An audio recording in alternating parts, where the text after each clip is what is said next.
And welcome back, everybody, to another episode of Benched with Bubba, continuing our season previews team by team to get you ready for the 2023 fantasy baseball season. We stick with the NL East, and I think this might actually be the last team in the NL East now that I think about it, in the Washington Nationals, the once heralded World Series winning not too long ago, folks. Like, this isn't even your mom and dad's Washington Nationals. This is our Washington Nationals. And they still have fantasy relevance. I'm going to say that much. There's still some on the roster. And in order to break this all down with me as a friend of the show, a friend of mine, had the pleasure of meeting this wonderful individual in Arizona this past year. You can find her work at fantrax.com. She does football and baseball, so she brings the heat year round. On Twitter at LK Auerbach. Lauren, how are we doing, my friend? Bubba, it's good to see you again. It's fun to be on here. I've been listening to some of your team previews before, so I'm excited to be a part of it, covering the amazing, exciting Washington Nationals. Yeah, I tried to build it up as best I could, but you guys got a great ballpark to go to, so that's fun. You drop off on the metro or the train, whatever you guys call it, right outside. Takes you right in. Yeah, so let's look at the positives here, right? Yep. Yeah. You have to find the positives this season with this team, but yes, find them where you can and run with them. I'm 100% with you, so I'm looking forward to this. Before we get into it, I mentioned your Twitter and everything, but let the people know. This is one thing I gave you a hard time for in Arizona. What do you got going on? I know. Well, like you had said, I mean, I do, kind of football and baseball content over at Fantrax, and I will start doing kind of more weekly baseball kind of off-season stuff in the next couple of weeks by the end of February, and kind of run with that. Do probably a weekly write-up throughout the regular season.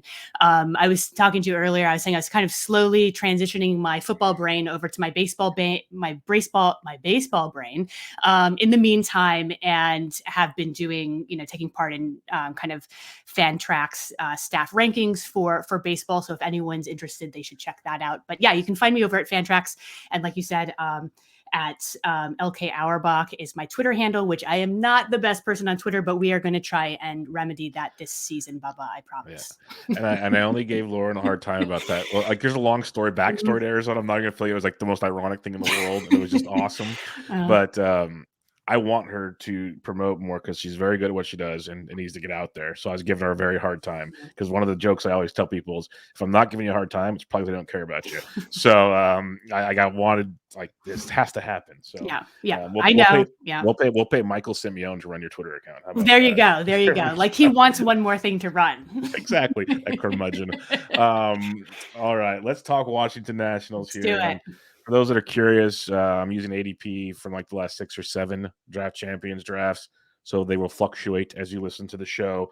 But we'll start with the leadoff man here and one Lane Thomas. And I'll just preface this out the gate. One good thing about teams like the Nationals, I just did the Orioles before this episode and a couple other, I guess, not as high leverage teams as you'd expect.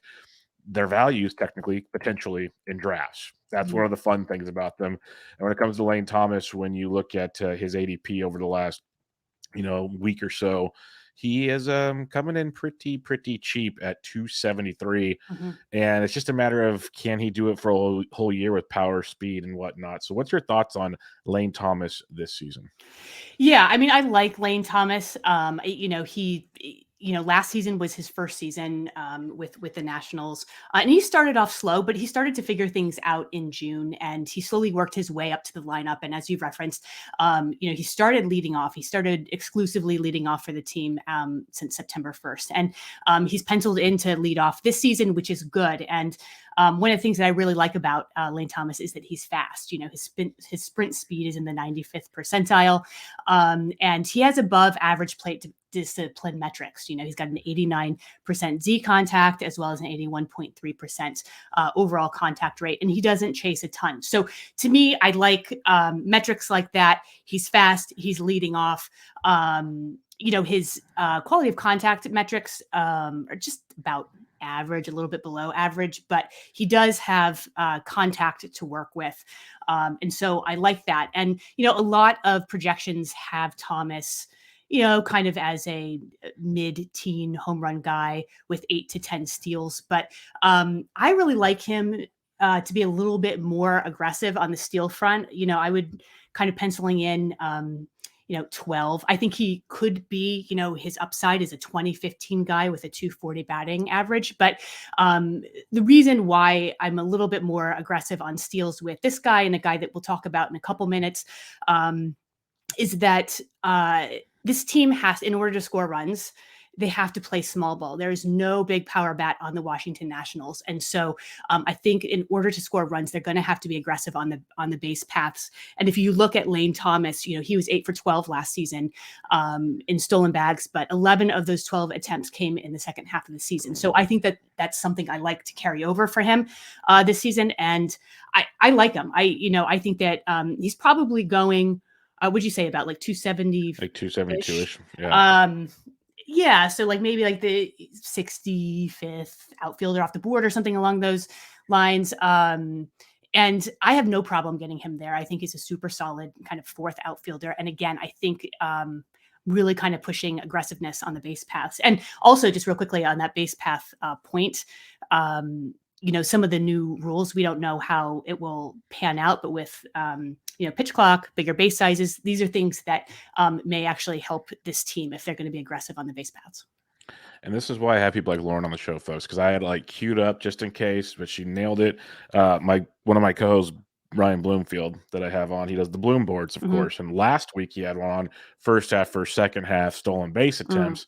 And the differences between the two, 1 attempt in the first, 11 in the second half, just as Lauren mentioned, was the biggest like differential kind of or tied for in baseball. And that says a lot because a lot of people drafted Lane with the idea of steals to go with a little bit of power. So now what if you get 11 and 11 attempts in both halves? Like you're saying, it just changes things a ton, the different rules and whatnot. And when he's getting drafted right now, he's right next to Jesse Winker, kind of a little behind Austin Hayes. So it makes Lane Thomas very interesting, especially if he does get back to that stolen base world. So I'm 100% on board with you on that one. I think this was the gentleman you were kind of hinting at a second ago, and I'm really curious your thoughts because I kind of have a weird, like, optimistic man crush on CJ Abrams. Like, I'm really, the prospect pedigree, the speed we've seen, a little bit of pop, decent batting average. His ADP is 224. The reason I like CJ, and I'll let you get your thoughts here, is I do think the speed's legit. I think that's a great thing. And the thing is, he's been a high-level prospect, and he's kind of not given us what we wanted, but he's also been yo-yoed so much that he's never really gotten a chance where now the Nats have nowhere else to go. Like, they traded for him for one, so they wanted him. And like I said, there's no one to take his job. Like, why not get a full year to make this happen? And he's predicted at second, which is great. So I hope I didn't steal everything, but what's your thoughts on CJ Abrams? No, you didn't, but you made a lot of great points. And I am all in on CJ Abrams this season. And, talking about just real quickly, like you kind of need to find your moments to pick with this team and your players to be excited about. For me, CJ Abrams is the player that I'm most excited about on this team. Like you said, he's this top prospect. He's a speed guy. He's got a little bit of pop. And this will be his first full season with the Nationals. And, he's interesting to me because he actually cracked the opening day roster with San Diego last season, but he really struggled out of the gate.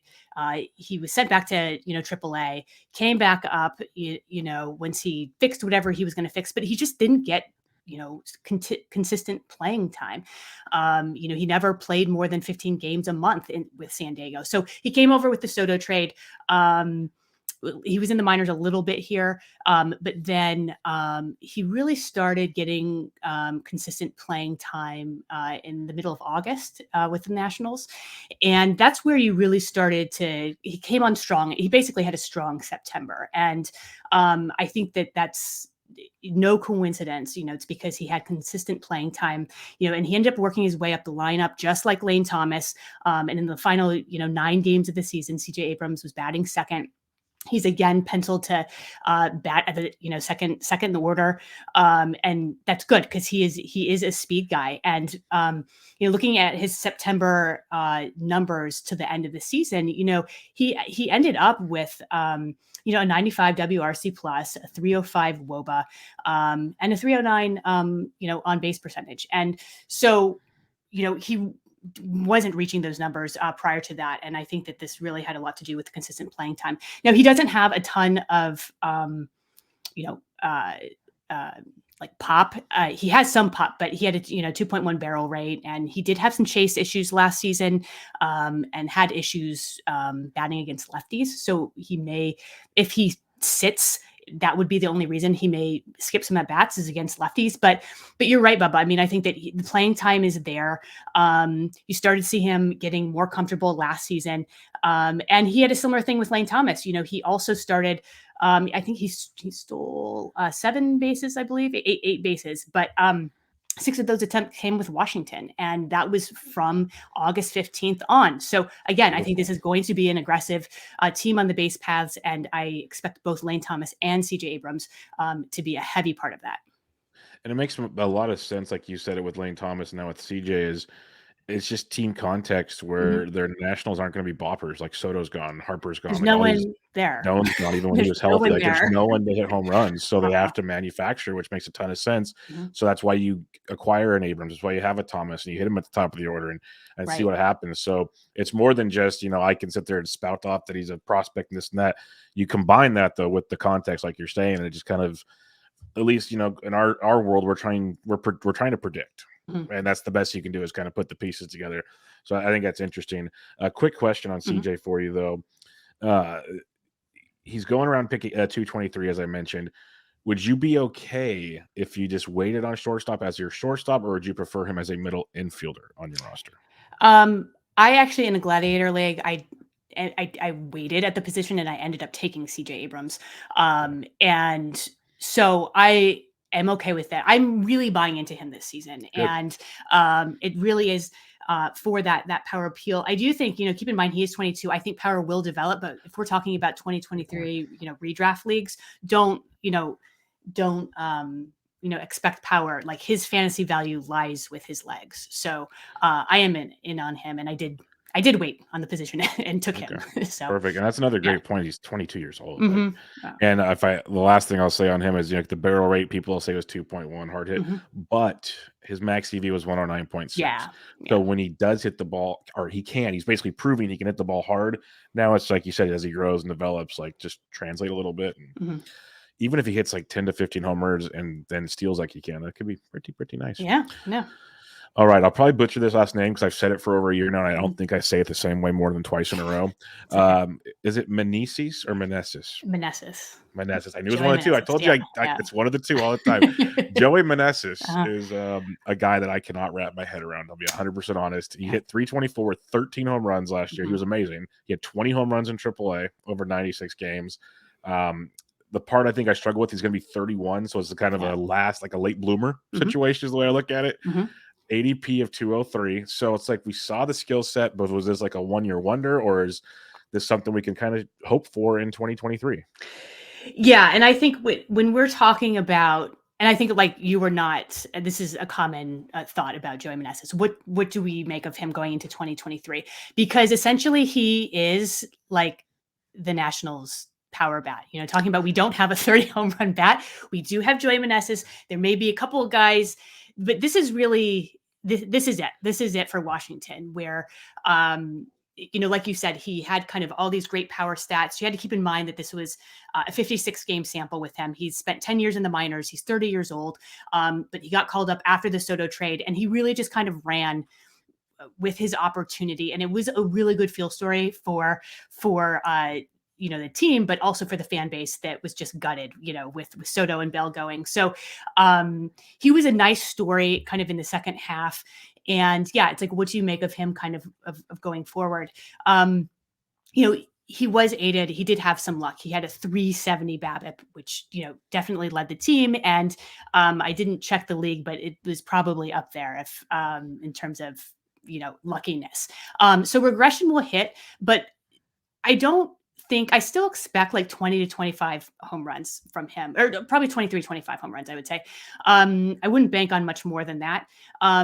Regression will be there, but I get if, like what you were saying, if you're not sure if you can buy into him because he's 30 years old, he spent 10 years in the minors, like what are the odds on him kind of sustaining this for a full season? But there isn't a ton to, I think, like you can't really poke a ton of holes in his skill set, which is like average ish, but there are also some good signs. He has a solid plate approach. He finished with a 6.3 walk rate and a 21.7 strikeout rate. So that's average. That's good. But his quality of contact metrics, like he hit the ball 41.7, his hard hit rate was 41.7, which is near elite. And he had a 9.9% barrel rate, which is above average. And, his home run per fly ball rate was 25.5%, which is also elite. That will definitely come down. But he has, above average contact rates. He doesn't chase a ton. So it's not like he's this big free swinger that was just getting lucky. And when he had contact, he hit the ball well.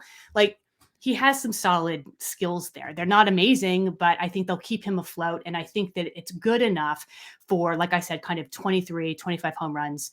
And I really do. I think you're looking at the Nationals power bat with Joey Meneses. I think, he's currently going off the board as like the 20-ish, first baseman. And if he falls, I think in drafts, I'm fine kind of taking him on a discount, just understand what you're going to get. But I'm kind of taking glass half full with Meneses versus, but what did I say? I'm taking glass half full versus half empty. Yeah. There was a lot of good for me to hear in that, because like I said, there's only so many players you can really get like a good feel for as you do research, especially in baseball with so many players. And Meneses is one where I just like, it's tricky where, and it's a lot of what you said. If you look at his ADP, even over the last 6 drafts, and he is like the 21st first baseman off the board, but his ADP is 203, but he's gone as high as 168. And that's a little high. Yeah, it's a little, exactly. But then as low as 234. So it's like that range shows you I'm not alone on like figuring you're either in or you're out. It feels like he's got such a wide array. Absolutely. So he could easily be a guy though if he falls closer to that 234 where I'm sitting in a draft like 220. Like, okay, now I'm ready. I'll take it. I'm not going to get you by 170, not a chance. But so he's definitely interesting. I looked at his projections while you're talking, and even like the smart projection guys, like you said, 20 to 22 home runs. The counting stats won't be there because it's the Nats. That's the shame of it all. But he's not going to crush you. So maybe I need to change my thoughts, like not go all in on Joey, but at least not like cross him off. Yeah, I mean, it's like he's not. I kind of view him as he's not a 30 home run bat, but I think he's better than a 20 home run bat. So I'm going to split in the middle. Say he's like 25, and just kind of go with that. And I think I had him in my rankings over at Fantrax. He may have been like the 23rd first baseman off the board for me. So, in that neighborhood as kind of ADP, but yeah, getting into that 170 zone, like that's too rich, but just understand what you're getting. We'll see how it goes with him. I could see a Trey Mancini type profile there, which would be quite interesting. So that would be fun.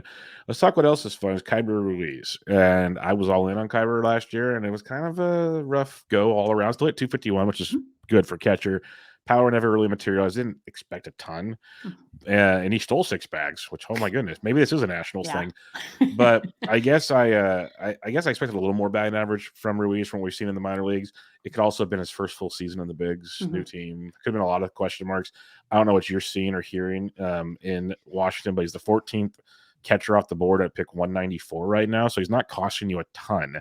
Just doesn't really add much outside of maybe a good batting average. So what's your thoughts on Ruiz? Yeah, I mean, like you said, I mean, I think people kind of walked away from his first full season with the Nationals feeling a little underwhelmed. I think especially when you talk about Keibert Ruiz, he's got elite plate skills, K rate, he's got this high batting average floor, but he walked away with kind of a 251 batting average. And he did have an expected 277 batting average. But yeah, I mean, there's a little power. I don't know where those 6 steals came from. Again, maybe it is just, Nats being like, we got to score a run somehow.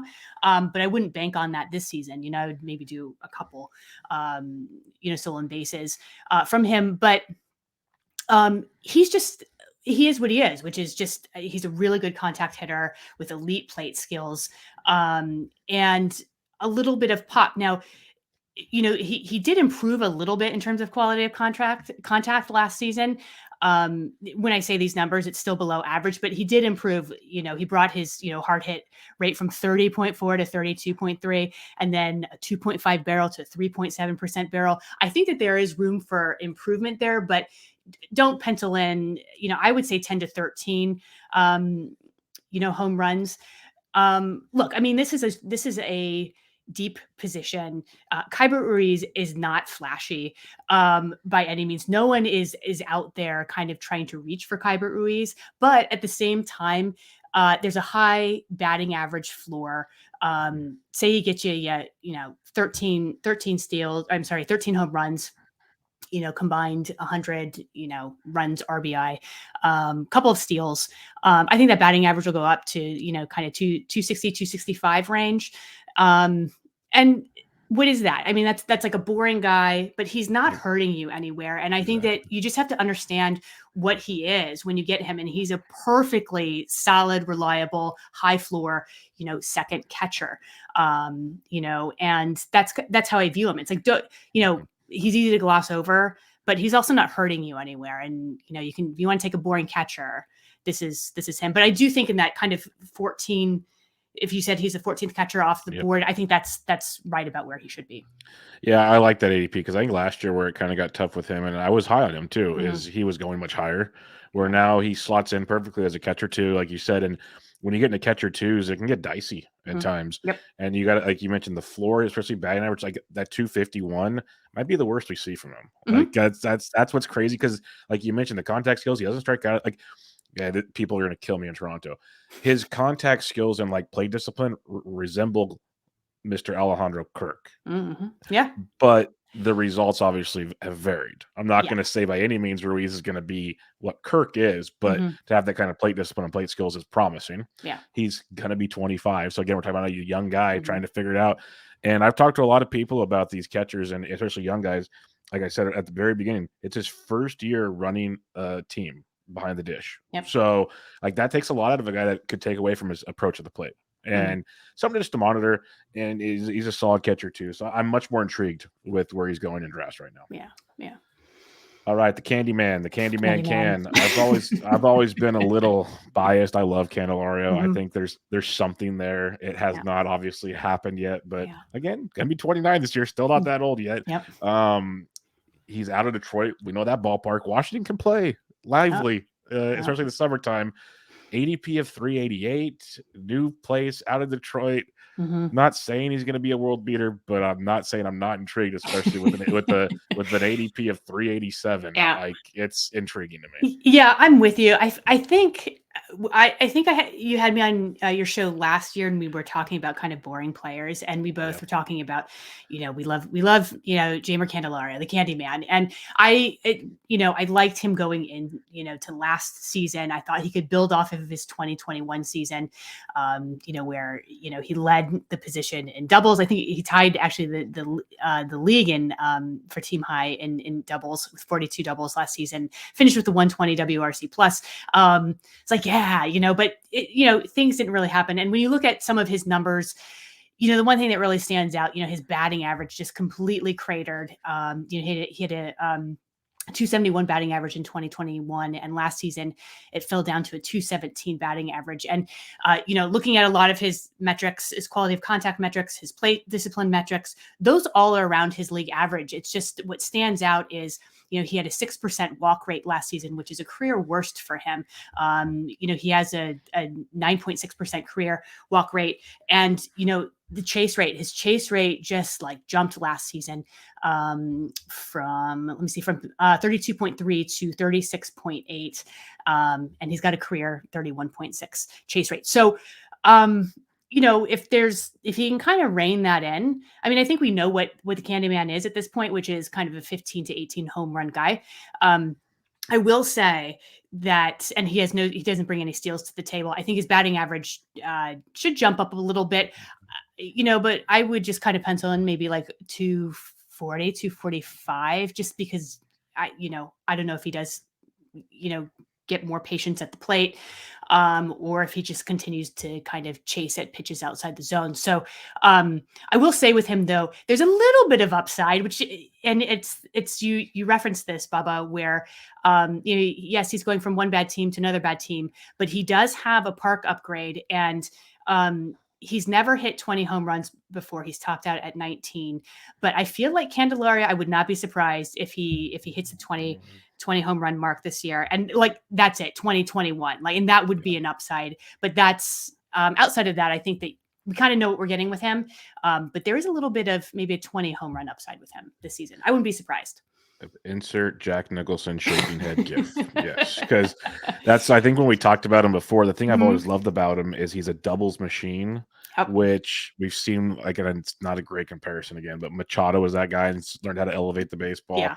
Get the dude out of Detroit. Like, look at Castellanos when he went to the Wrigley. Like, you just get him out of Detroit, and you never know what could happen. So he's still so young, and like you said, at worst, he's going so late as in a draft champions format as a backup third baseman, a corner infielder. Not a bad scenario. Yeah.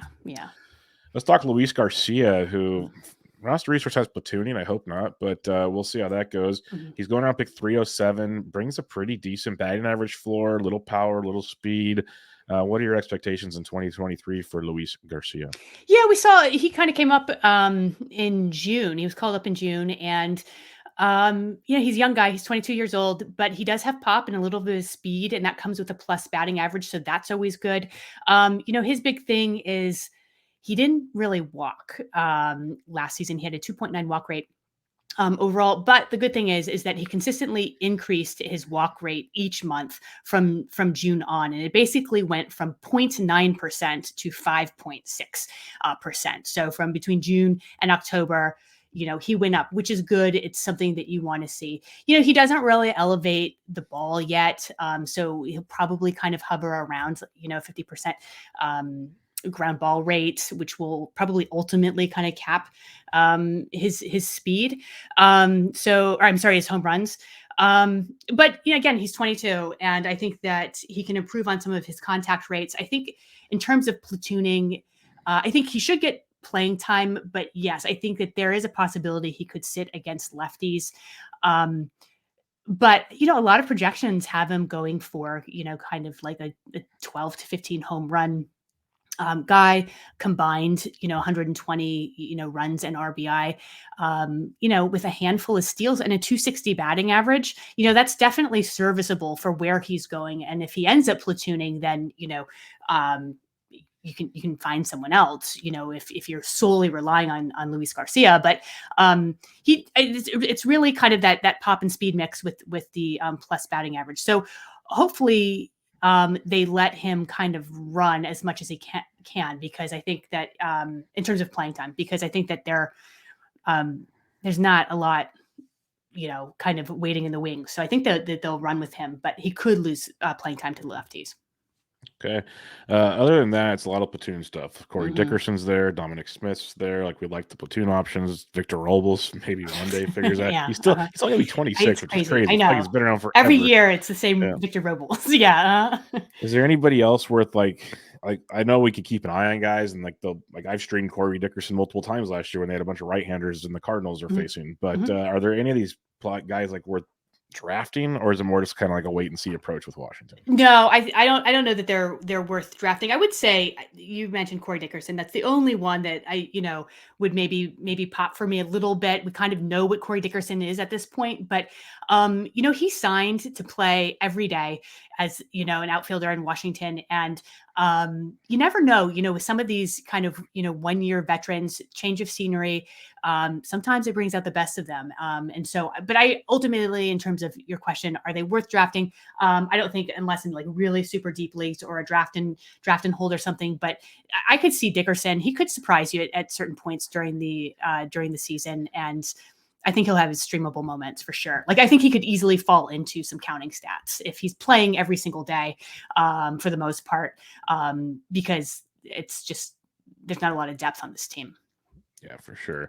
Yeah. Now it gets a little interesting. Let's go to the mound with the. Do we have to? I know. That's we have to? When I typed this up, I was about to go. I still might. I'm going to probably combine some of these just because That's fine. It's tricky. Yep. I did this with the A's too. Don't worry. Like, it got to a point where we don't need to talk about all of them unless you really want to. Yep. Josiah Gray Yeah. is the name many people know because, again, once really heralded prospect, has the home run issues Mhm. through the roof. Mhm. He's going after pick 400 though. Still doesn't mean I love him. Yeah. But what are your thoughts on Josiah Gray coming into this season? Yeah, I just real quickly, like before we kind of like just kind of get into some of these pitchers, when I was kind of digging into these numbers, I knew that the Washington, starting rotation was bad.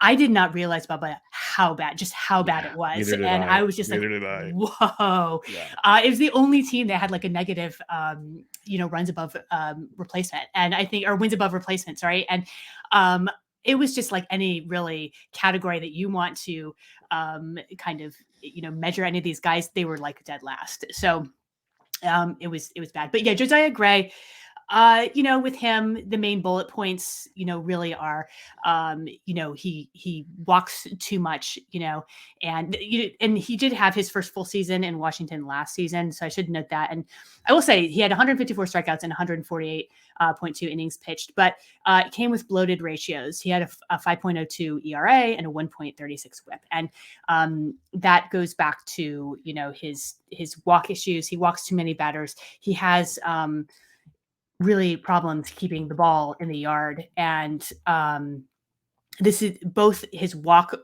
rate and his home run rate are bloated. They were bloated last season when he made his debut, and they just mirrored each other like in another full season. He had over a 10% walk rate in both last season and in 2021. And his, home run per nine, he had a 2.3 home run per nine and a 2.42 home run per nine in 2021. Now, just, if your listeners don't know, like the league average for home runs per nine is 1.06. So he just has problems with the home run ball. He walks too many batters. He has a fastball that really isn't that effective. Batters were teeing off of it last season to the tune of a 738 slug and a 304 batting average. And 24 of his 38 home runs came off of his fastball.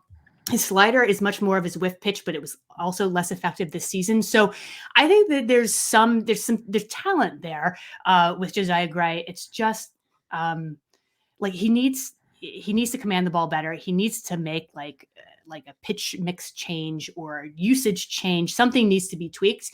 And maybe that's all that it takes. But I'm kind of off of Josiah Gray this season. I was in last season, but now that he's kind of mirrored these like bad rates, I'm not really that interested this season, despite the fact he's going past 400. Yeah, that's where I'm kind of like, if he does it, congratulations. Mm-hmm. It's so hard to get back in on with that home run problem, because if you throw Yeah. a couple walks out there, it's tricky, but Yeah. you never know. I'm going to put the two veterans together here. Mm-hmm. You have Patrick Corbin at an ADP of 712 and Trevor Williams with an ADP of 580. Mm-hmm. I'll be honest, I'll Yeah. say it. I have drafted Trevor Williams in like Uh-huh. one of the last rounds of a DC Mm-hmm. because it's like he's going to get innings. Yeah. You never know. I'm not in love with anything here. Mm-hmm. Any interest for fantasy with these two for you? No, not fantasy wise. I do think the Trevor Williams signing is good for like the team in real life, Yeah. but not really for fantasy. You're talking about a low strikeout pitcher. He will, he should get innings barring health.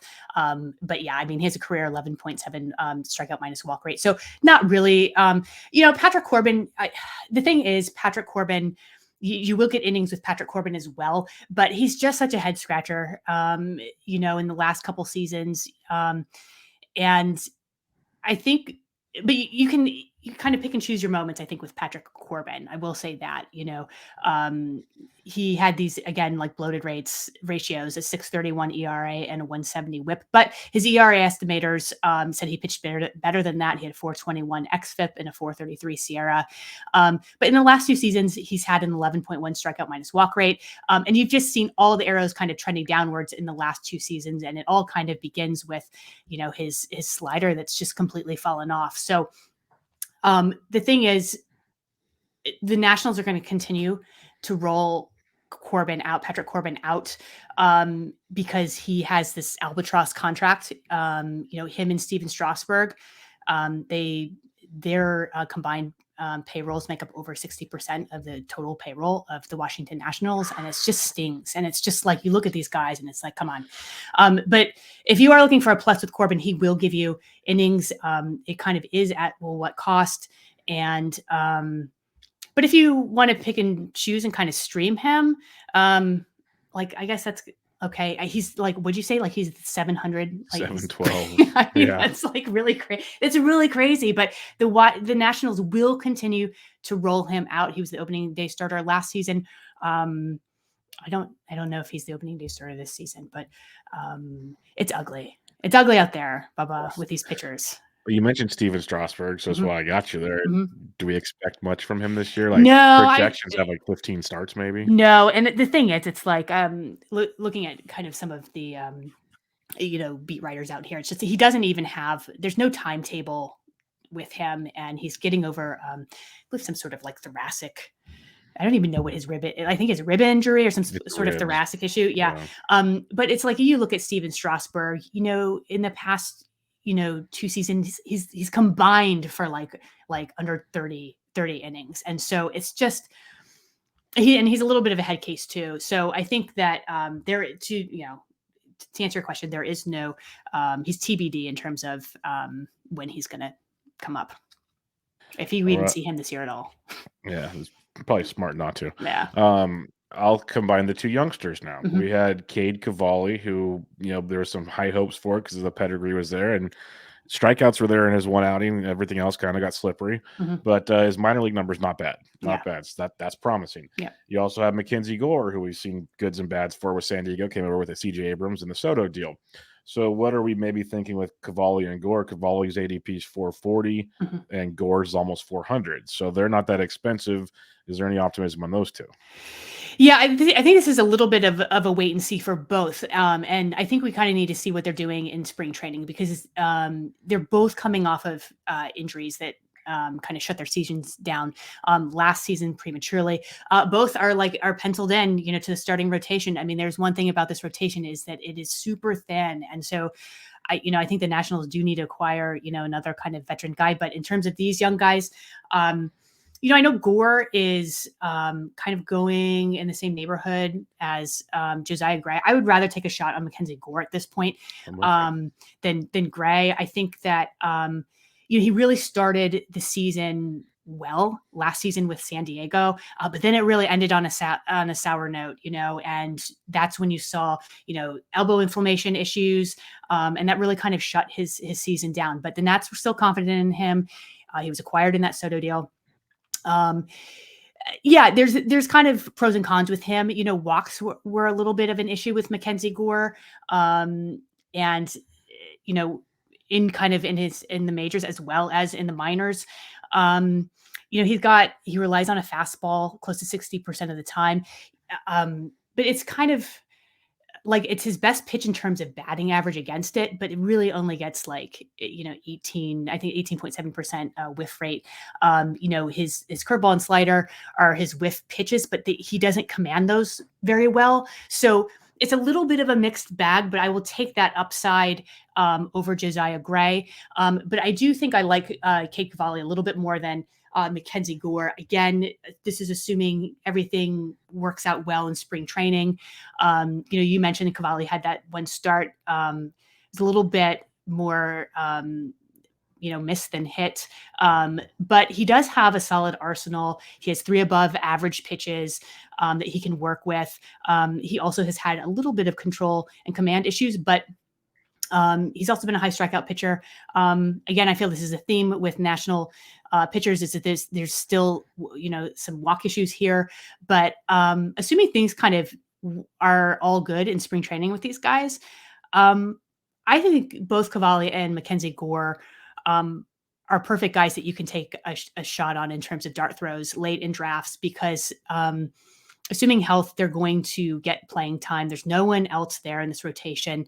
And they do have upside, and there's going to be some growing pains with, I think, both of them, but I think these are perfect dart throws to me, I think, at the tail end of drafts or deeper drafts.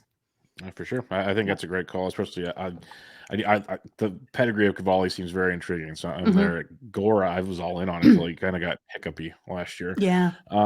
Let's head to the bullpen real quick. Mhm. You got Kyle Finnegan slated to close. I think we all kind of expect him to start as the closer. We saw Carl Edwards get chances last year. Hunter Harvey's there, who I'm a Mhm. big fan of a later Mhm. round Mhm. choice on. So how are you approaching the Nationals bullpen, assuming, saves? We know saves will be limited, but how Mhm. do you approach this come draft time? Because they're all coming reasonably priced, Yeah. at least. I think that Kyle Finnegan, if this makes sense, I think he's a perfectly solid lower tier Yeah. closer, if that makes sense. And he made improvements last season. He started throwing, and he basically kind of came into the closer season in the second half of the season. But he started throwing his sinker a little bit more, and it worked well for him. You saw his velocity increase from 95.7% to 97 miles per hour, and he cut his walk rate down. So these were all good signs. I think that he will be the closer. I think the only issue with Finnegan is he's the closer for the Nationals, but he could get traded. And if he does, you referenced Hunter Harvey. I think that's a really kind of sneaky pick there. Harvey has always had problems staying healthy, but he is my guy. I think especially like in draft and holds and stuff like that. Hunter Harvey, if you're going to take a shot on someone in this bullpen, to me it's Hunter Harvey. I like him. Yeah, Harvey's ADP is around 530 right now, so I've Okay. been trying to grab him late as a spec a Yeah. lot. Yeah. Any other starters or relievers? Any other pitchers? Like you said, they probably have to go acquire someone. Like I don't know if we really want to discuss Paolo Espino as a spot starter, stuff like that. But anybody else? Yeah, no, I mean, I think that unless they don't get anyone, you're going to see Paulo Espino, you're going to see Erasmo Ramirez. I think they have to get someone because this rotation can go sideways real quickly. So I would like for them to add depth, and I don't know that even if they add depth, I think it's a good move probably in real life, but again for fantasy purposes, I don't know how fruitful it will be. All right, let's talk potential prospects we might see Mhm. this year. Because as much as we like to make fun of what's going on in the big league level, they have a lot of prospects. They land a lot of trades. Mhm.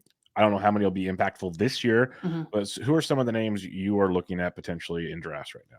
Yeah, I mean, in terms of drafts, I mean, you are looking at some of their prospects that will be kind of showcasing their skills for the first time for the Nationals this year. In terms of like Cade Cavalli, and CJ Abrams, and these are the Nationals have acquired. They had like this basically barren farm system, but with some of the big trades in the past 2 seasons, they have acquired some intriguing guys. Like I said, I think you're going to start seeing some this season. But in terms of like any of the guys that we haven't like talked about, maybe you'd see Robert Hassel this season. I think that may be a little bit too early. I think that he has a ETA of 2024, but I wouldn't be surprised if you see him because um, it's really going to be dependent on how well do we think ultimately. I'm fine with Lane Thomas, but with Corey Dickerson, and who else do we have now? Oh, Victor Robles. Um, you know, if that outfield doesn't really stand up, it's possible you see Robert Hassel up and he's got a little bit of power and speed. That would be interesting. I think it would be a little bit early, but I wouldn't rule that out um, either. So he would be interesting. I think in terms of the closest person to 2023, that's who jumps to mind for me. It's interesting. Like whenever I do these, I just kind of scroll on roster resources through the minor leagues, and Mhm. Carter Keyboom's still down there. Yep. What could have been? My I know. goodness. I know. Jeter Downs, who they Mhm. got They from got like him in the Rule that's 5. that's That interesting, is interesting. honestly, Yeah. Yeah. because the Rule 5, the whole like literally if he doesn't stay, they ship him back, and Hmm. again, like once heralded prospects, so Hmm. you never know like that. Hmm. So that's at least piques my interest a little bit. Yeah. But and then the name I've heard a lot, and I know nothing about prospects, and Hmm. if it's not on your radar, then it's probably more of a long term or it's a long. And when I've heard it, people have flat out said long shot, Hmm. but it's someone that I keep an eye on. And I think to me it's a long shot because of Jeter Downs Hmm. and because of Carter Keyboom being there. But Jake Alou's been mentioned a few times. Yeah, yeah. I mean, he's sitting like right now. Roster Resource has him penciled in, as on the bench. Hmm. Um, I don't know. I mean, he's someone that I actually don't know a ton about. I have kind of heard him kind of bandied about, but I actually don't know a ton about him. Yeah. So Yeah. No, it's fine. Like I've looked at his page. It's like, okay, he's a little power, a little speed, but I don't know why they'd rush him up over someone else. Mhm. That's there at that. So I don't know. There's a bunch of, like I said, scrolling through the list. They have a lot of options, but it's just I don't know if they're quality options or what Yeah. they are. So, and the way they built their team, it's like they're good with platooning cheap veterans for now, Right. and it's almost like let's suck again and get some more draft picks, and then kind of start spending money. Maybe that's what Yeah, it feels like. yeah. I mean, this team is made up of a mix of top prospects, kind of 1-year veteran rentals, and Yep, really kind of fringy guys, like yep, solid fringy guys, if that makes sense. And 100%. Yep. so, I mean, that is your 2023 Washington Nationals. Well, I love it, and it was fun previewing them with you, Lauren. It was great. It's gonna be an interesting year, to put it Yeah, that way, in a very tough division. it, So yes, we'll see how this yeah, goes. But yeah. before we head on out of Mhm. here, remind everybody where they can find you and what you got going on. You can catch me over at Fantrax, where I do both football and baseball. Obviously, now we're moving into the baseball season, so I will be starting kind of at the mid to end of the month, starting to do kind of a weekly article for the off season, and I will continue that throughout the regular season. And you can find me over at Twitter at LK Auerbach. All righty. Well, Lauren, always a pleasure talking to you. I appreciate you joining me. I look forward to the next time we get to chat. Hopefully, it's Yep. before November in Arizona. Let's put it that way. We'll plan it. We'll calendar it. All right. Sounds like a plan to me. Make sure you guys follow her on Twitter at LK Auerbach and much, much more on fan tracks from her. And until next time, this is your Bench with Bubba Washington Nationals season preview. Catch you guys next time.